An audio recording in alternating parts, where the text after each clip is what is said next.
Graça e paz, meus amados irmãos. Desejo que Deus abençoe a todos os irmãos. Hoje nós estamos gravando, né, esse estudo devido a um problema que nós tivemos aqui na internet. Então, houve, parece que um acidente em algum lugar aqui e a rede nos comunicou aqui que eles estão tentando recuperar e só vai voltar às 10 horas. Então, é uma gravação, né, esse estudo, e esse estudo será postado lá no canal no nosso canal. Mas eu desejo que Deus abençoe os irmãos. Nós vamos fazer o estudo, né, naturalmente, da mesma maneira que nós fazemos os nossos estudos online. E o meu desejo, a minha oração é que Deus abençoe os irmãos e edifique profundamente o coração dos irmãos. O desejo também é que os irmãos conheçam mais a Deus e que os estudos possam fazer com que a fé dos irmãos, a confiança dos irmãos em Deus cresça cada vez mais de acordo com a palavra do Senhor. Nós estamos estudando Hebreus, uma carta importantíssima, profunda. É claro que os nossos estudos em Hebreus não são estudos assim tão aprofundados. Nós fizemos um estudo panorâmico, né, desde o capítulo 1 até aqui. Temos parado mais em alguns pontos, né, e procurando destacar as verdades que estão presentes naquele texto. Contudo, acredito que mesmo assim Deus nos abençoa, nos ajuda e nos faz enxergar verdades que nós precisamos também para a nossa vida nos dias atuais. Então, que os irmãos sejam abençoados e fortalecidos por meio da palavra do Senhor.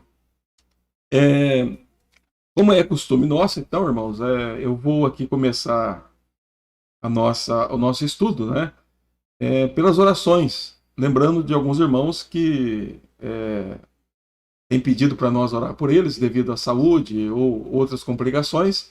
Então, nós temos aqui tirado um momento para orar, né? Então, lembrando do Jailton. Jailton foi pastor da nossa igreja, né? Jailton Bernardes.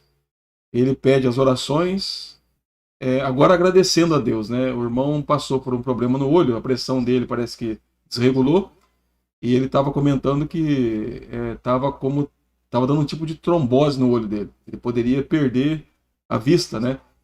Mas pela graça de Deus, o irmão fez algumas aplicações e a última notícia que eu tive é que ele está bem, está se recuperando bem, né? Então, são notícias positivas, mas ele ainda pede que continue orando e agradece também pelas orações dos irmãos. Então, Jailton Bernardes, que já foi pastor da nossa igreja, é, hoje mora aqui também no estado de Goiás, né? Então, ainda pede as orações dos irmãos. Também lembremos do nosso irmão Saulo, o irmão do pastor Ezequiel. Ele está passando por um tratamento, né? Lá no estado do Paraná. Então ele pede também as orações dos irmãos, né? A gente deve continuar orando pelo nosso irmão Saulo, lá do Paraná, irmão do pastor Ezequiel. Lembremos também do nosso irmão Hermes, o esposo da dona Leda, né? E pela dona Leda também. A gente deve continuar por esses irmãos, orando por esses irmãos. Também está em tratamento o nosso irmão Hermes. E oremos a Deus por ele, pela saúde dele, também pela companhia, né? A companheira dele, que é a dona Leda, né? Que está junto do seu esposo ali, né? Então devemos orar pelos dois irmãos. Lembremos também do seu Paulo e da dona Antônia. A dona Antônia esteve internada agora esses dias, mas graças a Deus já está em casa, né? Fazendo os tratamentos em casa. Domingo eu pude falar com ela está bem, o seu Paulo também, mas ainda eles estão em tratamentos e pede a oração dos irmãos. Também devemos orar pelo nosso irmão Gomes e pela família dele, a saúde do nosso irmão Gomes, né, e pela família, para que Deus continue também abençoando e restaurando a saúde deles, né? E então lembrar aí dos irmãos do irmão Gomes e família. Ele pede também para lembrar da avó dele que está internada lá em Goiânia e o estado dela é bastante delicado, então ele pede para orar pela avó dele. Também peço que os irmãos lembrem do meu pai e da minha mãe nas orações, né, pela saúde deles, né, pela vida deles. Já chegam numa certa idade, então aí a saúde começa a desregular um pouco, né? Então peço que os irmãos lembrem do meu pai e da minha mãe nas orações de vocês, né? O nome do meu pai é Dorival e o nome da minha mãe é Aide. Então peço que os irmãos lembrem deles na oração. Também devemos orar pelo seu Aragão e a dona Genise, que é a esposa dele. Então, o seu Aragão e a dona Genise, eles têm acompanhado os cultos, né, os estudos, ah, aqui na nossa igreja, né? Então, eu peço que os irmãos continuem orando pelo seu Aragão e pela dona Genise, né? A dona Genise, pela saúde dela, né? Então, peço que os irmãos lembrem da dona Genise e do seu Aragão nas orações. Também devemos lembrar da Neuci, que é a irmã da Nelma aqui, membro da igreja. Então peço que os irmãos continuem orando pela Neuci também, pela saúde dela. E orar pela dona Helena Pisoli, né, lá de Limeira. Ela pede as orações também dos irmãos pela saúde dela. E ela sofreu uma queda há pouco tempo, então, e acho que machucou o braço, e ela pede as orações dos irmãos também. E orar pelo nosso irmão Moisés e família, também lá de Limeira. Nosso irmão Moisés, o pai dele, o seu Sebastião, Olívio, né, faleceu. E então a gente deve orar para que Deus conforte e console o coração da família. Então lembre do Moisés e da família dele nas orações dos irmãos. E também lembrando aqui do presbítero Elias, lá de Goiânia, né? Nosso irmão Elias, e orar por ele e pela esposa, pela saúde do nosso irmão Elias e pela saúde da esposa dele também.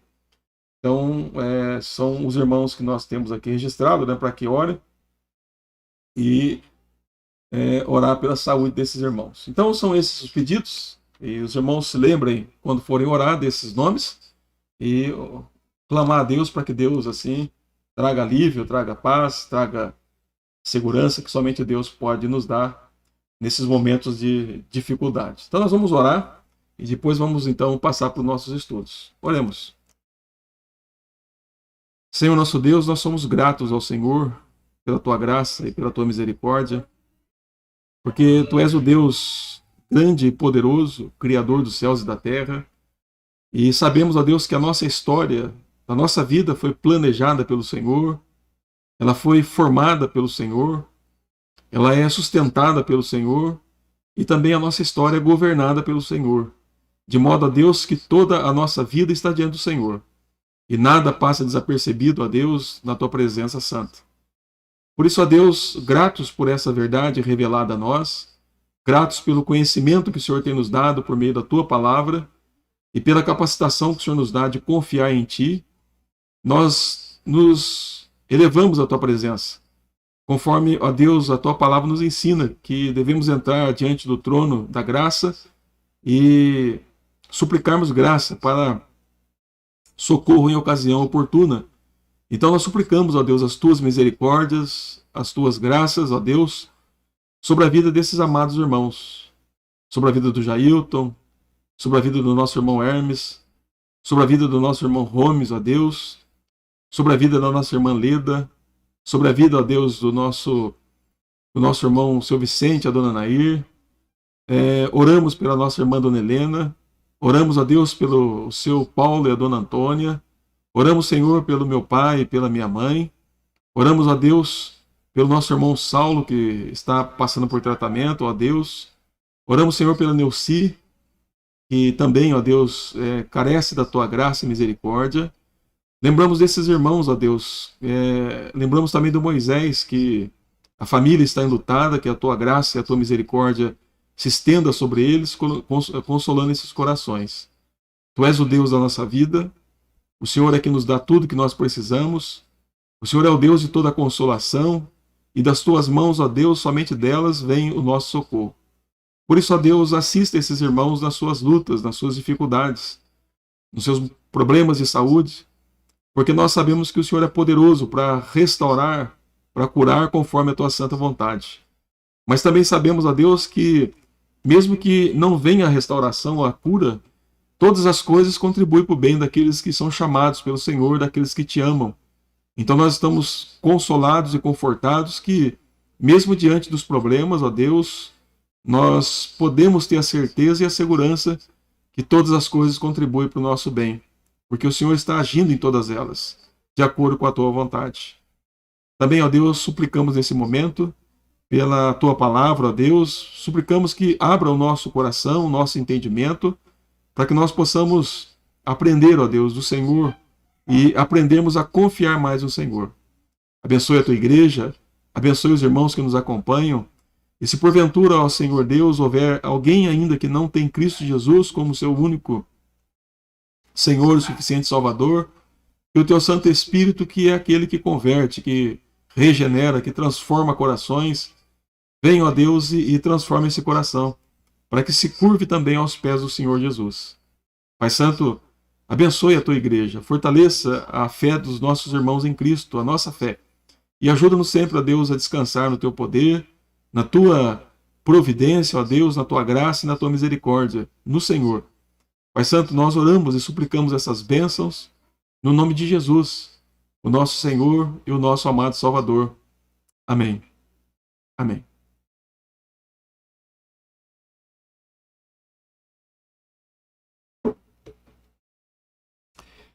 Amados irmãos, nós estamos então estudando aqui o livro de Hebreus e já aqui nos chamados heróis da fé. E nós temos aqui então um testemunho de pessoas que confiaram em Deus. Quero lembrar aos irmãos que, sempre lembrando isso, que foi Deus quem mudou o coração dessas pessoas, foi Deus quem converteu essas pessoas, foi Deus quem regenerou essas pessoas, e foi Deus quem capacitou essas pessoas a confiar nele. Assim também como Deus faz conosco. Nós temos que entender que não é uma obra do pastor, não é uma obra do pregador, é uma obra do Deus, de Deus. É Deus quem vem ao encontro, ele troca o coração, põe um coração obediente, um coração que agora vai servi-lo, vai amá-lo, vai honrá-lo, que vai desejar coisas santas, que vai desejar a consagração para Deus e para a glória de Deus, e um coração que vai descansar plenamente no Senhor. Então, é importante que a gente repita isso, para não achar que a igreja é um tipo de mercado, né? Ou um tipo de uma, vamos dizer assim, de uma imprensa, né? Que você tem ali um astro e aquele astro vai trazendo pessoas ali, como se o pastor fosse o astro principal. Não, o pastor é servo, e quem faz a obra no coração da igreja, no coração dos crentes, no coração dos pecadores, assim como nós, é o próprio Deus que trabalha. Então toda a glória e toda a honra deve ser dada a Deus. Então esses homens e mulheres foram assim porque Deus veio ao encontro deles e Deus os transformou para a glória dele. Amados irmãos, então eles se tornaram para nós exemplos de fé. Como eles enfrentaram os problemas, as dificuldades, as lutas, os medos, né, os obstáculos da época deles, confiando em Deus, descansando em Deus. Eu creio que um dos pontos importantes que nós temos que entender aqui com os chamados heróis da fé é que esses homens e mulheres entenderam que Deus é Senhor dos céus e da terra. E que Deus tem um plano que Ele está dando andamento ao longo da história humana, e eles então perceberam onde Deus os chamou e onde eles estavam encaixados nesse plano eterno de Deus. Por isso então eles descansaram no Senhor, entendendo que Deus estava conduzindo eles para um ponto muito maior, muito superior àquilo que eles estavam enfrentando no momento. E assim também nós, como crentes, devemos entender isso. Aonde que nós estamos no plano de Deus? Né? Nós sabemos que Deus tem um plano eterno, sabemos que Deus deu andamento a esse plano eterno na história, no tempo, né? E Deus foi chamando pessoas, homens e mulheres, para caminhar com Ele e para fazer parte desse projeto de Deus. E nós, como crentes, precisamos entender isso. Aonde nós estamos? Em que lugar que nós estamos ali dentro do plano de Deus? Por que Deus nos criou? Por que Ele nos chamou? Por que Ele nos salvou? Qual é o meu papel nesse mundo enquanto Deus me deixar aqui? O que eu devo fazer para a glória dele? Então, eu acredito que esses homens aqui, mulheres, que são registrados aqui nos Heróis da Fé, eles nos ajudam a ver isso melhor. Né? Eles ajudam-nos a ver a nossa vida à luz desse projeto maior de Deus em Cristo Jesus. Em Cristo Jesus. Agora, é sempre importante lembrar aos irmãos que o propósito do autor de Hebreus não é falar desses homens propriamente dito, embora ele esteja falando. E seja importante que ele esteja ilustrando aqui o que é uma fé verdadeira. Mas o ponto mais alto da carta aos Hebreus é Cristo Jesus. Ele está mostrando para nós quem é Cristo e como Cristo é mais excelente do que todas as coisas. É maior do que Moisés, é maior do que os anjos, é maior do que o sacerdócio arônico, ele é maior do que Melquisedeque. Então Cristo é aquele que fez toda a obra em nosso favor, em nosso lugar, e fez de uma vez só uma obra eficaz e uma obra que você não precisa repeti-la mais, porque o que Cristo fez foi poderoso, foi eficaz, foi de fato definitivo. Enquanto que lá no Antigo Testamento todo ano tinha que se matar, né, tinha que fazer expiação, agora não precisa mais porque Cristo Jesus fez tudo isso por nós. Então, o ponto mais alto desta obra, né, o ponto mais alto da carta aos Hebreus é Cristo Jesus, e é por isso que ele diz que nós devemos olhar firmes para o nosso autor e consumador da fé, que é Cristo Jesus. Olhar para ele. Então nós temos que nos ver em Cristo Jesus. Quando nós não conseguimos nos enxergar em Cristo, isso é um problema, irmãos, para a nossa vida espiritual, para os nossos relacionamentos com o próximo, né, para o nosso relacionamento com Deus. Porque se nós não nos conseguimos ver em Cristo Jesus, então nós estamos em grandes apuros. Então eu preciso ver a minha vida, eu preciso ver a mim mesmo em Cristo Jesus. E eu creio que é isso que a carta aos Hebreus nos ensina, nos ajuda a compreender. Então, vamos aqui fazer uma análise aqui do verso 30, né, até o verso de número 38. Vamos ler e depois vamos considerar alguns pontos aqui, que diz assim, a partir do verso 30. Pela fé ruíram as muralhas de Jericó, depois de rodeadas por esses dias, por 7 dias. Pela fé, Raabe, a meretriz, não foi destruída com os desobedientes, porque acolheu com paz aos espias. E que direi mais? Certamente me faltará o tempo necessário para referir o que há a respeito de Gideão, de Baraque, de Sansão, de Jefté, de Davi, de Samuel e dos profetas, os quais, por meio da fé, subjugaram reinos, praticaram a justiça, obtiveram promessas, fecharam a boca de leões, extinguiram a violência do fogo, escaparam ao fio da espada, da fraqueza tiraram forças, fizeram-se poderosos em guerra, puseram em fuga exércitos estrangeiros, mulheres receberam pela ressurreição os seus mortos, alguns foram torturados, não aceitando o seu resgate, mas obteram superior ressurreição. Outros, por sua vez, passaram pela prova do escárnio e açoites, sim, até de algemas e prisões. Foram apedrejados, provados, cerrados pelo meio, mortos a fio de espada, andaram peregrinos e vestidos de peles de ovelhas e de cabras, necessitados, aflitos, maltratados, homens dos quais o mundo não era digno, errantes pelos desertos, pelos montes, pelas covas, pelos antros da terra. Ora, todos esses que obtiveram bom testemunho por sua fé, não obtiveram, contudo, a concretização da promessa, por haver Deus provido coisa superior a nosso respeito, para que eles, sem nós, não fossem aperfeiçoados. Até o verso 40, na verdade, né? Que Deus assim nos abençoe. Então vamos considerar aqui então alguns pontos importantes. Então o verso de número 30 do capítulo 11 diz assim: pela fé ruíram as muralhas de Jericó depois de rodeadas por 7 dias. Então eu propus para os irmãos que o nosso tema hoje vai ser a fé que transporta montanhas. A fé que transporta montanhas. Muito bem, irmãos. Aqui, resumidamente, o autor de Hebreus está citando a entrada do povo de Israel na Terra Prometida, e o primeiro obstáculo depois, né, do Rio Jordão era Jericó. Nós, fazendo algumas pesquisas, né, a respeito de Jericó, os muros de Jericó, segundo alguns estudiosos, tinham uma altura aproximadamente de quase 30 metros de altura. E sobre o muro, segundo alguns estudiosos, passavam 2 carros. Né? Porque tinha casas, as pessoas moravam em cima do muro. Então, só para os irmãos perceberem a largura disso, né? E o tamanho disso. Então, Jericó era muito bem cercada. E tanto é que ali era uma, vamos dizer assim, que era uma cidade que protegia o resto de Canaã praticamente. Porque todos que iam entrar em Canaã tinham que passar por ali. Mas ali era uma grande muralha. Então, ali então, em Canaã, Josué entrou com o povo, né, Então ele passou pelo Rio Jordão, que foi o primeiro obstáculo. Fala que quando eles colocaram então a Arca da Aliança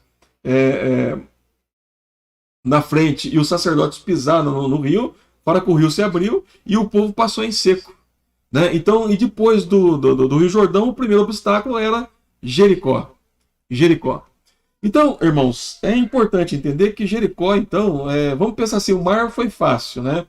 Agora você chega e Deus diz, olha, pode entrar na terra prometida que eu dei todos eles para vocês. Vocês vão conquistar tudo. Essa foi a palavra de Deus para Josué e para aquele povo que estava ali. Então agora eles entram, mas observe que, mesmo eles indo para a luta, tinha obstáculos. Não é que eles chegaram lá, já estava tudo destruído. Não, havia obstáculos ali. Né? E o primeiro obstáculo depois do Rio Jordão era as muralhas de Jericó. Ou seja, não tinha como eles conquistar Jericó, não tinha como eles conquistar o restante de Canaã, se primeiramente eles não passassem por Jericó. Agora, irmãos, é interessante isso, porque Deus tem uma metodologia para trabalhar conosco, e quando Deus faz isso, ele tem propósitos para nos fortalecer. E é por isso que nós não podemos ignorar as provações. Nós não podemos ignorar, muitas vezes, as aflições que nós enfrentamos, porque o propósito de tudo que Deus faz na nossa vida é para o nosso próprio bem. Então, nesse caso aqui, tanto o Rio Jordão quanto Jericó vai ser instrumento de Deus, são obstáculos que estavam ali que Deus vai usar para fortalecer a fé do seu povo, porque eles vão ter que batalhar mais, eles vão ter que lutar mais. Então, eles têm que, primeiramente, ser preparados num primeiro momento para continuar a batalha, para ter certeza que, de fato, Deus é com eles. De fato, Deus está lutando por eles e está, então, conquistando a terra por eles, embora estivesse usando eles para fazer isso. Então, é importante dizer isso porque os obstáculos da nossa vida, Deus usa para nos fortalecer. E como eu falei aqui, nós temos que tomar um cuidado para não negligenciar isso. E procurar sempre colocar-nos diante de Deus, diante de uma situação difícil, não tendo medo delas, mas entendendo que Deus é maior do que elas e é poderoso para mudar qualquer situação da vida conforme a vontade dele. Mas qual a primeira coisa que Deus quer ensinar então aqui para o povo, né? A primeira coisa, irmãos, que Deus quer ensinar aqui para o povo é que uma fé verdadeira, ela nos conduz à obediência em meio aos obstáculos. Observe, os irmãos, que o texto fala assim: pela fé ruíram as muralhas de Jericó, depois de rodeadas por 7 dias. Então veja bem, a fé conduziu esses homens, o povo de Israel, Josué, o povo de Israel, à obediência a Deus. Deus não disse para eles que não teria obstáculos. Pelo contrário, Deus disse que haveria obstáculos. Deus disse que, de alguma maneira, haveria algum tipo de dificuldade. E veja que, diante disso, tanto Josué quanto o povo de Israel não recuaram, eles continuaram. E a ideia que estava na mente, no coração deles, era a seguinte: Deus prometeu que nos daria a terra, então nós vamos obedecer. Nós vamos obedecer. Mesmo que tenha esse obstáculo aqui diante de nós, que são as muralhas de quase 30 metros de altura, né, da cidade de Jericó, numa largura de quase 15 metros mais ou menos, né, vamos dizer assim. Então eles pensaram o seguinte: olha, mesmo assim nós vamos obedecer a Deus. Então veja bem, irmãos, que obstáculos na vida cristã não significa que nós devemos desistir. Não significa que nós não devemos continuar obedecendo a Deus. Pelo contrário, os obstáculos devem ser motivação para nós obedecermos a Deus com fé. Então, uma fé que de fato é verdadeira, uma fé que de fato transporta montes, é uma fé que é obediente à palavra de Deus, apesar dos obstáculos. Ainda que eles existam, ainda que tenha as dificuldades, o crente obedece apesar dos obstáculos. Veja que a minha fé, ela não está condicionada à situação que eu vivo, às circunstâncias da minha vida. A condição dela é Cristo, a condição dela é Deus, o que Deus disse. Se Deus disse que vai nos dar a terra, vamos continuar, vamos marchar. Então, a fé verdadeira é uma fé que nos conduz à obediência a Deus, mesmo diante dos obstáculos da vida. Então, irmãos, o que acontece aqui? Ele diz que pela fé, né, ruíram as muralhas de Jericó, depois de rodeadas por 7 dias. Eu quero lembrar os irmãos que quando Deus disse para Josué que ele iria dar Jericó para eles, ele diz, olha, rodeie 7 vezes ao redor deles. Então, todos os dias, o que Josué fazia? Pegava o povo, pegava a arca e dava uma volta em torno de Jericó. No outro dia, de novo. No outro dia, de novo. Agora, eu chamo a atenção dos irmãos porque nós estamos vivendo uma época de especialistas. Você tem especialistas para tudo, né? Você tem especialistas para a mente, para o coração, para as emoções, para comportamento e assim por diante. Então, aonde você vai, tem uma salinha de um especialista, né?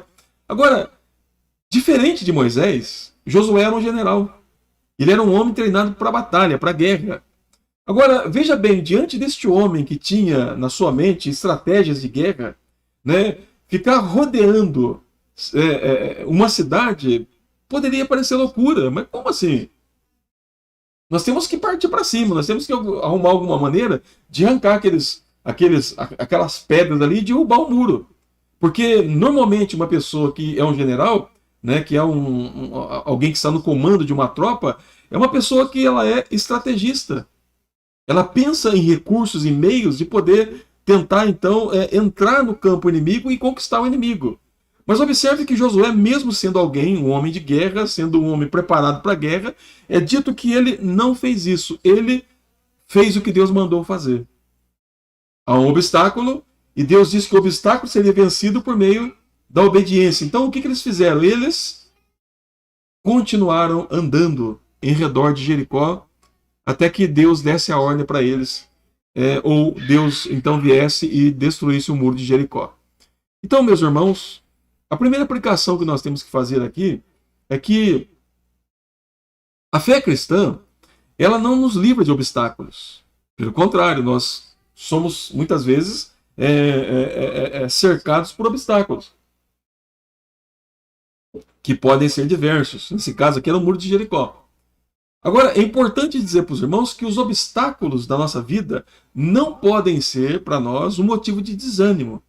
Um motivo de, nossa, mas está muito difícil, não vai dar, não. Aqui é o momento que o crente tem de continuar obedecendo a Deus. Mesmo diante de perseguições, mesmo diante de calúnias, mesmo se pessoas não te reconhecem, não procuram você, não falam com você, né, não te elogiam, ou não te valorizam, né, vamos dizer assim. Mas observe que o crente não está preocupado com isso. Ele está preocupado em obedecer a Deus, em saber qual é a vontade de Deus. E conhecendo a vontade de Deus, o crente quer praticar aquilo que Deus mandou.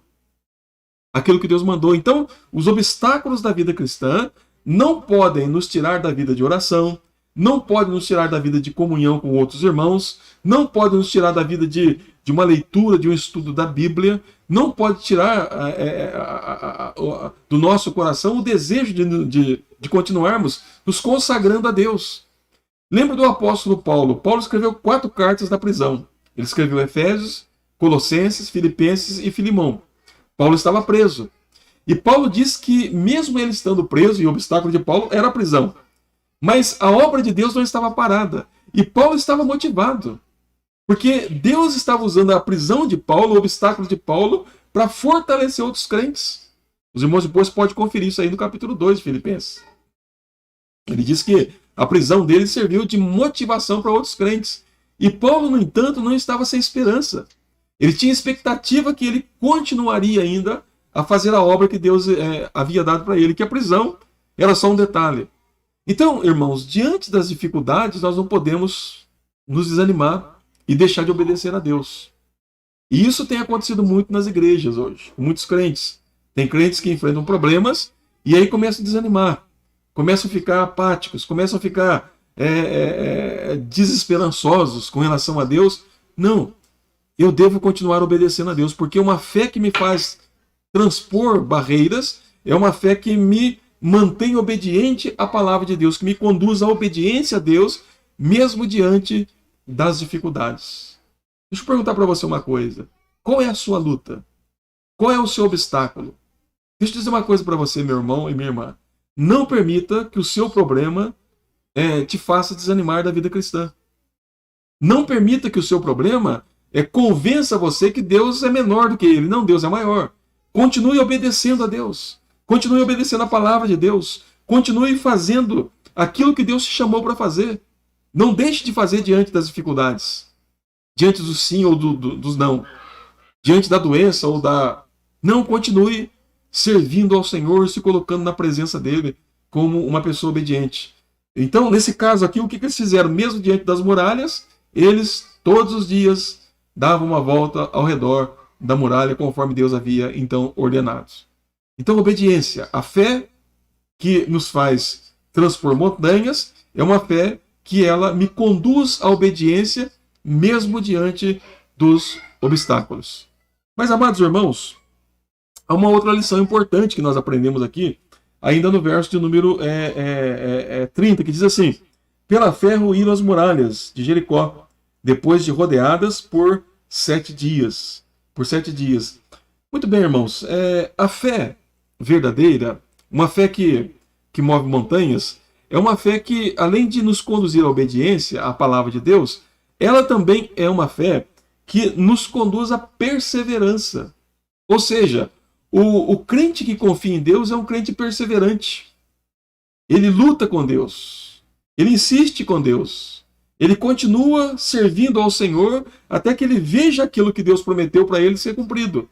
Então veja que Josué, ele manteve firme e ele continuou. Agora eu quero chamar a atenção dos irmãos, por quê? Porque ali havia muitas pessoas. E tudo indica, tudo confirma que a maioria do povo de Israel ia com Josué. E eles caminhavam ao redor de Jericó, conforme Deus havia mandado. E no outro dia de manhã, estava lá Josué: irmãos, vamos lá. E de novo, isso é perseverança. Ele diz: vamos continuar fazendo o que Deus mandou, para ver o que Deus fará em nosso favor. Então, a vida cristã, ela é uma vida de perseverança. Nós não podemos desistir de orar, desistir de estudar as Escrituras, desistir de ter comunhão com Deus. Não, o crente, ele é obediente, ele é perseverante na fé. Ele é perseverante naquilo que Deus deu para ele fazer. Eu não estou vendo resultado, não tem problema. Continue obedecendo a Deus, continue sendo perseverante ao Senhor. Lembra de Elias, quando começou a orar para que não para que chovesse? Ele fala assim para o servo dele: fica olhando lá no horizonte. E ele vai orar. Está vendo alguma coisa? Não. Ele continua orando. Está vendo alguma coisa? Ainda não. Ele continua orando. Está vendo alguma coisa? Ele diz: ainda não. Continue orando. Ele continua orando. Está vendo alguma coisa? Eu estou vendo uma nuvem lá do tamanho de uma mão. E de repente todo o céu se escureceu. E Deus então trouxe chuva sobre todo Israel. Ou seja, o crente, ele persevera porque ele confia em Deus. Ele descansa em Deus. Ele é alguém que a fé dele não é baseado nas emoções dele, no sentimento dele. A fé dele é baseada na palavra poderosa de Deus. E no poder de Deus. Na pessoa de Deus. Então por isso que o crente persevera na vida cristã. Ele continua servindo a Deus, ele não abandona o seu posto diante das dificuldades. Ele continua servindo apesar dos obstáculos. Ele continua perseverante diante do Senhor. Poderíamos, irmãos, citar diversos exemplos aqui. Né? Dizem que a mãe de Agostinho, por exemplo, né, orou por ele por mais de 20 anos. Ou próximo de 20 anos.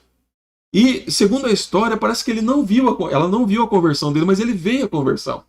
Mas ela todos os dias estava orando ali. Também Zwinglio, ele orou pela Escócia. E orou bastante pela Escócia. Suplicando a Deus dia e noite para que Deus transformasse a Escócia. E Deus, então, transformou a Escócia.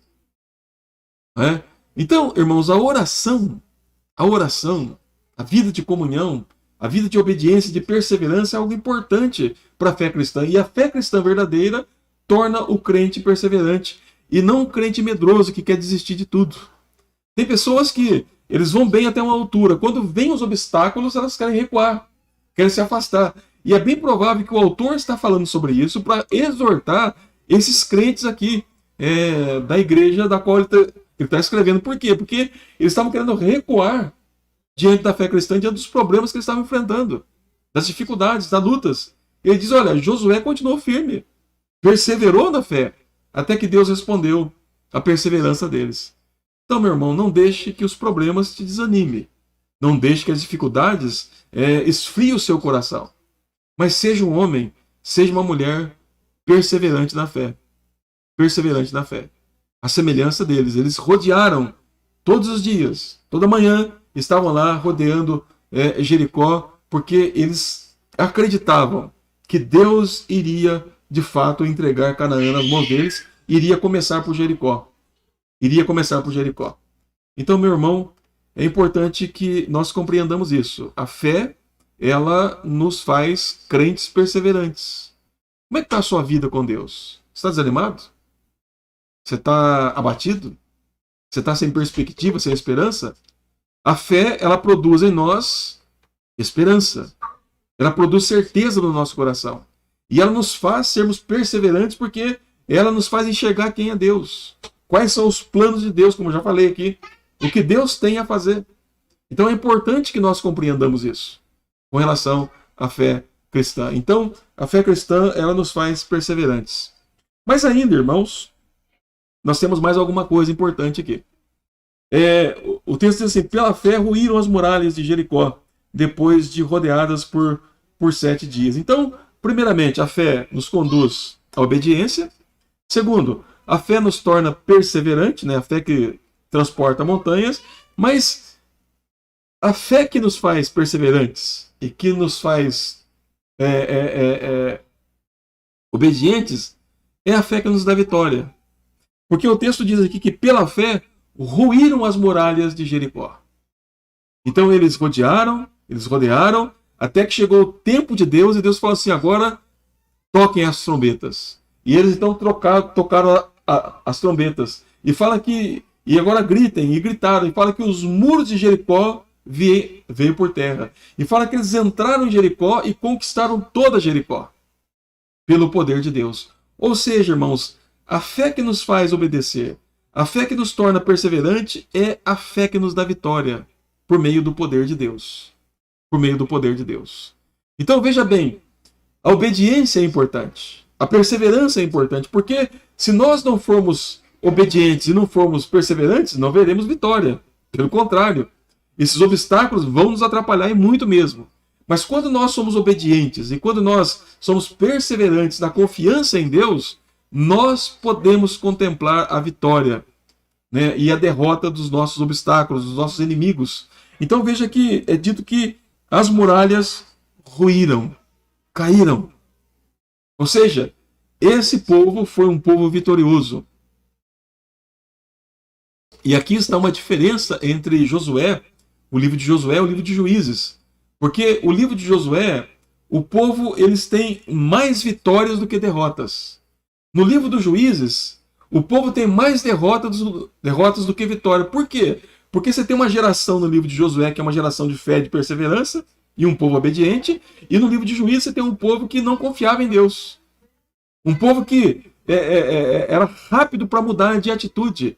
E por isso, então, era um povo que estava em altos e baixos. Agora, veja que eles venceram as muralhas de Jericó. Então, meus irmãos, se nós quisermos vencer os obstáculos do dia a dia nosso, se nós quisermos ser robustos na fé, se nós quisermos ser ousados, e homens e mulheres cheios de intrepidez para pregar, para glorificar a Deus, precisamos seguir os planos de Deus. Precisamos obedecer a Deus. Precisamos ser perseverantes na obediência, conforme o texto nos ensina. E só assim, então, sendo obediente, sendo perseverantes naquilo que Deus falou, é que nós veremos a vitória. Então fala que as muralhas ruíram, caíram abaixo. Deixa eu dizer uma coisa para você, meu irmão e minha irmã. Tem hora que nós não vemos muito essas coisas acontecer conosco, porque a gente desiste no meio do caminho. Né? A gente está ali firme e de repente começa a vir as ventanias, né? Como Pedro, quando vai atravessando ali, ele começa a andar pelo mar, mas aí então vem uns ventos fortes e começa a assustar ele olha para o lado e para o outro, começa a afundar. Então há momentos que nós damos os primeiros passos certos.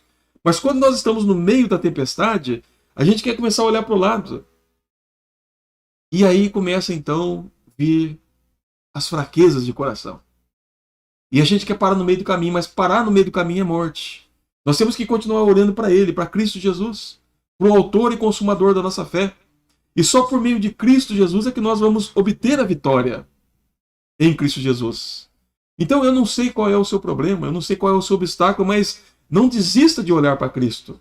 Não desista de suplicar para Cristo Jesus. Não desista da obediência a Deus, da comunhão com Deus, da sua vida com Deus, de entender, de conhecer qual é o plano de Deus para a sua vida. E observe isso, que muitas vezes os obstáculos vai dizer para nós qual é a vontade de Deus para a nossa vida.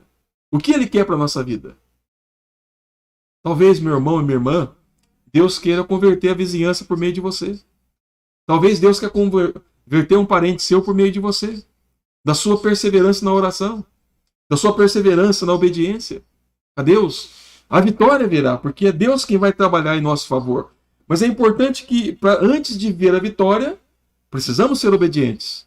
Precisamos ser perseverantes. Então, meu irmão, eu não sei qual é o seu obstáculo. Você sabe. E Deus também. Mas não faça do seu obstáculo um Deus. O seu obstáculo, o seu problema não é maior do que Deus.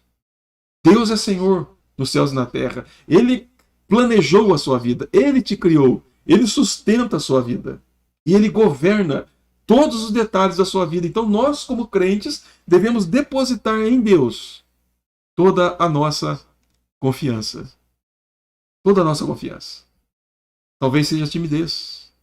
Talvez seja o medo. Talvez seja a velhice. Mas eu já estou de idade. Talvez seja, mas eu não tenho tempo. Alguma coisa pode ser usada por Deus para te provar, para te testar. E a ideia de Deus é de fortalecer a sua fé. Entenda uma coisa, se os obstáculos estão aí, não deixe de ser obediente. Não deixe de ser perseverante. Continue firme. Porque somente quando nós nos tornarmos firmes é que nós veremos a vitória. É que nós veremos a vitória. Então, meu irmão e minha irmã,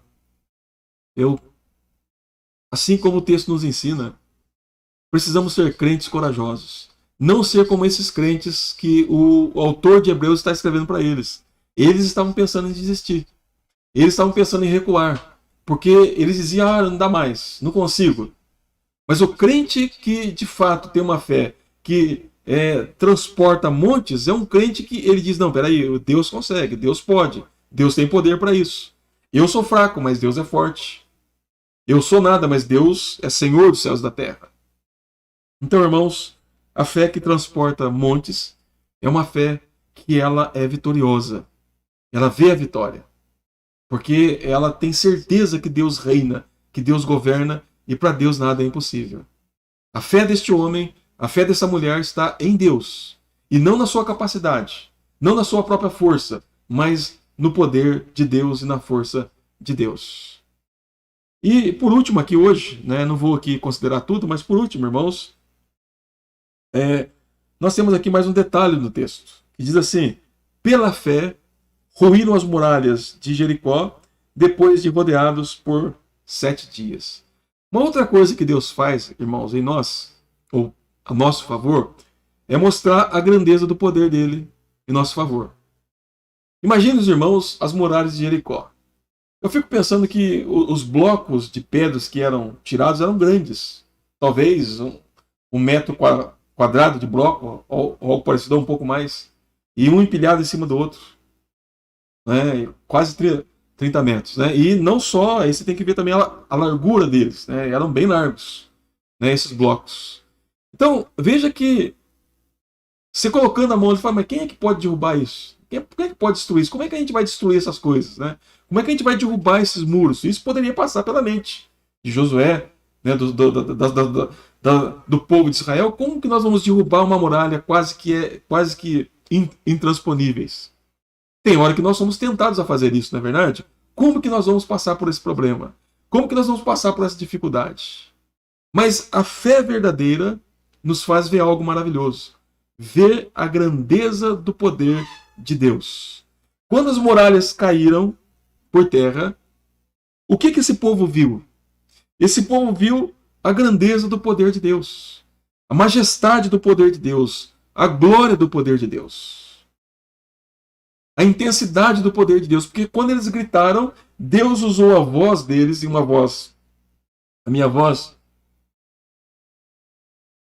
é uma voz fraca, né? Por mais que eu grite, ela não vai fazer nenhum tipo de efeito aonde eu estou aqui.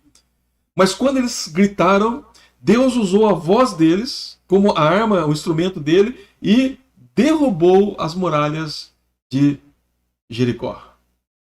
Meu irmão, eu quero que você compreenda uma coisa, que quando nós temos fé de fato em Deus, Deus usa as nossas fraquezas para derrubar muralhas, para destruir fortalezas, para colocar abaixo castelos poderosos. Então, Israel viu a glória do poder de Deus. Um poder que não tem limite. Um poder que ninguém pode resistir, nem as muralhas de Jericó. Imagine quando os outros povos ouviram isso, que Deus usou de vozes para derrubar as poderosas muralhas de Jericó. Então o que o povo viu ali? Isso, eu creio que fortaleceu mais a fé do povo. Eles viram o poder de Deus, a grandeza do poder de Deus. Amados irmãos, é importante que fique claro para nós isso. Uma fé que transporta montes. É uma fé que ela está alicerçada no poder de Deus. E é uma fé que quer ver Deus agindo, o poder dele. Porque ele sabe que quando Deus agir, Deus agirá de uma vez por todas, de maneira eficaz, de maneira definitiva e poderosa. Então veja que eles viram o poder de Deus agindo aqui, neste lugar. Neste lugar. Então, se você quer experimentar do poder de Deus na sua vida, se você quer experimentar, de fato, conhecer esse poder de Deus na sua vida, meu irmão e minha irmã, você precisa crer. Você precisa ser obediente. Você precisa ser perseverante. Você precisa entender que a vitória virá mesmo. E Deus dará vitória. E quando isso acontecer, você verá a manifestação, a grandeza do poder de Deus na sua vida, diante daqueles obstáculos que você achava que jamais poderia passar. Mas que para Deus nada é impossível. Percebe isso, meu irmão e minha irmã? Deus está dando a nós conhecer a grandeza do poder dele. Porque para Deus, meu irmão e minha irmã, não há limites. Não há limites. E é por isso que Paulo podia dizer: posso todas as coisas naquele que me fortalece. Paulo conheceu o poder de Deus. Paulo viu o poder de Deus. Paulo experimentou do poder de Deus. Agora eu quero chamar a sua atenção, meu irmão, minha irmã, que isso não está restrito apenas a Josué. Isso não está restrito apenas ao povo de Israel. E não só a Paulo. Deus chama a igreja para que a igreja viva no poder dele e para que a igreja experimente do poder dele e para que a igreja veja o poder dele na vida deles. Eu sou pastor, irmãos. E eu, como pastor, aprendi uma coisa: que eu não posso mudar em nada a igreja. Tudo que eu estou falando para vocês aqui pode ser que eu não convença nenhum de vocês. Eu estou certo disso. Mas eu quero dizer uma coisa para os irmãos, que isso não me desanima. O poder não está em mim. O poder está em Deus. Agora, como pastor, eu preciso lembrar de uma coisa: eu preciso ser um expositor da palavra. Pregar a palavra. Orar pelos irmãos. Clamar a Deus pelos irmãos. Orar a Deus pela igreja e pregar a palavra. E ensinar a palavra. E viver a palavra diante deles. Na certeza que quem vai fazer a obra de transformar é Deus. Eu sei que as pessoas que vão ouvir as mensagens, alguma coisa vai acontecer no coração delas. Porque é o poder de Deus que vai agir. É o poder de Deus que vai transformar. Não sou eu. E graças a Deus porque não sou eu.